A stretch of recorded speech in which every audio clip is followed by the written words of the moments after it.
ஒரு சினிமையில் ஒரு டயலாக் பண்ணி சொல்லியிருக்காங்க. என்ன டயலாக் தெரியுமா? கப்பம் முக்கியம், வீடு. அதுக்கு எதிர்காலம் வர்றது. இப்போ நிறைய பேர் பார்த்துருப்பீங்க. இப்போ நான் இப்போ ஒரு ஐஏஎஸ் ஆஃபீஸர் அங்கே இருக்கிறோம். ஆனால் என்னோட அப்பா வந்து கேட்டால் அதுக்கு முன்னாடி அவர் ஐஏஎஸ் ஆஃபீஸரை டைரக்டாக பார்க்க போகல. பட் இன்னைக்கு வீட்டில் ஐஏஎஸ் ஆஃபீஸர் இருக்கு. அப்போ எவ்வளோ பெருமையாக இருக்கு. அதே மாதிரி இப்போ இன்னொரு சின்ன விஷயம், நான் என்னோட இது பெருமைக்காக சொன்னதில்லை.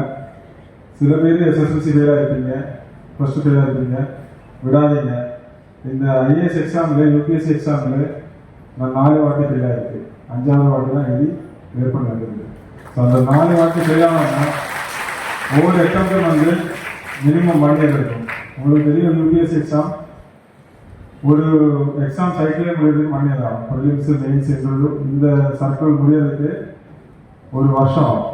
அந்த எக்ஸாம் ஃபெயில் ஆகிட்டீங்கன்னா மறுபடியும் ஆரம்பத்திலிருந்து படித்து ப்ரிலிம்ஸு, மெயின்ஸு, இன்டர்வியூ.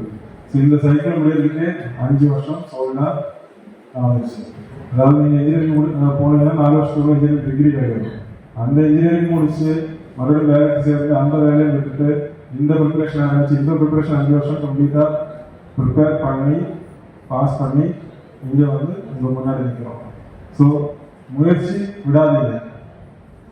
ஒரு சினிமையில் ஒரு டயலாக் பண்ணி சொல்லியிருக்காங்க. என்ன டயலாக் தெரியுமா? கப்பம் முக்கியம், வீடு. அப்போ என்னது? முயற்சி முக்கியம். அப்படி முயற்சி பண்ணாதான் நீங்கள் வெற்றி பெற முடியும்.